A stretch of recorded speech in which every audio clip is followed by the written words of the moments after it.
सध्या मे महिना सुरू आहे, अर्थातच आंब्यांचा मोसम सुरू आहे आणि महाराष्ट्रामध्ये जितक्या आंब्याच्या जाती आहेत त्या सगळ्या तुम्हाला एकाच गावामध्ये बघायला मिळाला तर तुम्ही आता थेट अंदाज बांधाल की हे गाव कदाचित कोकणातलं असेल। पण जरा थांबा, हे गाव कोकणात नाहीये तर ते मराठवाड्यामध्ये आहे। चला तर मग आंब्यांच्या गावाला भेट देऊया। गल्लीत आंबे, बोळात आंबे, दारात आंबे, घरात आंबे।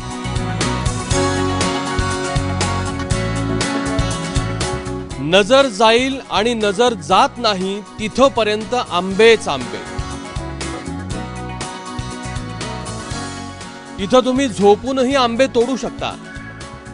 इतक्या आंब्यांनी गच्च भरलेलं हे गाव आहे लातूर जिल्ह्यातलं तांबरवाडी। आंबे भरपूर आहेत। 446 घराची वस्ती आहे। 446 घरामध्ये 5-7 आंब्याची बुडं आहेत आणि त्याला प्रत्येकाला कलम केलेले स्वतःच्या पैशावर स्वखर्चावर। आमच्या गावामध्ये फारसे झाडं आहेत, घरोघरी 2 ते 4 झाडं आहेत। हे स्वतः आमच्या घरामधले झाडं आहेत। प्रत्येक झाडागणीस 500 ते 600 आंबे उतरतात। पण या गावाला आंब्याचं गाव म्हणून ओळख मिळण्यासाठी एक नैसर्गिक आपत्ती कारणीभूत ठरली। आमचं गाव पुनर्वसन झालेलं होतं।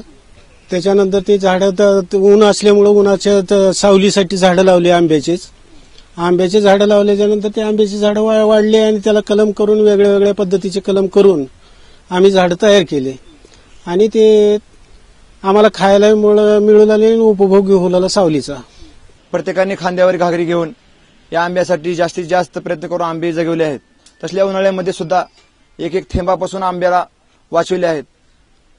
लांबनापाटीहून सलग जाऊन 10 घागरी प्रत्येकाने आणून आंब्याला जगवले आहेत। तांबरवाडी नावातच तांबडं, त्यामुळे इथली मातीही तांबडी आणि त्यामुळेच या लाल मातीत इतके रसरशीत आंबे उगवतात। झाड एकही जात नाही फळाचं। कोणतं बी लावा तुम्ही, चक्कू लावा, आंबा लावा, नारळ लावा, काही लावा, फळाची झाडं सगळे येतातच। कोणतं झाड जात नाही।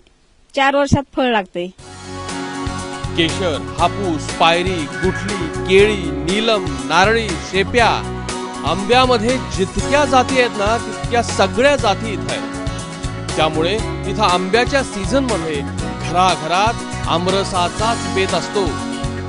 इतकंच काय तर पोरांच्या आंबे खाण्याच्या स्पर्धाही लागतात।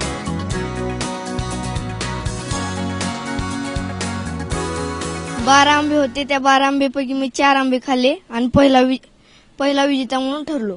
खाताना मला पहिल्यांदा आंबा फारच गोड लागला। गोड लागल्यामुळे मी गप सर्व खाऊन 4 आंबे पूर्ण करून पहिला विजेता मिळाला। मातीचा गुण पाहून लोकांनी तांबरवाडीची माती आपल्या गावात नेण्यास सुरुवात केली। काही लोक तर आंबे पर्यटनासाठी गावात येतात। भूकंप जीवावर उठला, पण त्याच भूकंपानं या गावाला श्रीमंत केलं। या आंब्यांची श्रीमंती एकदा नक्की अनुभवा। राहुल कुलकर्णी, ABP माझा, तांबरवाडी, लातूर।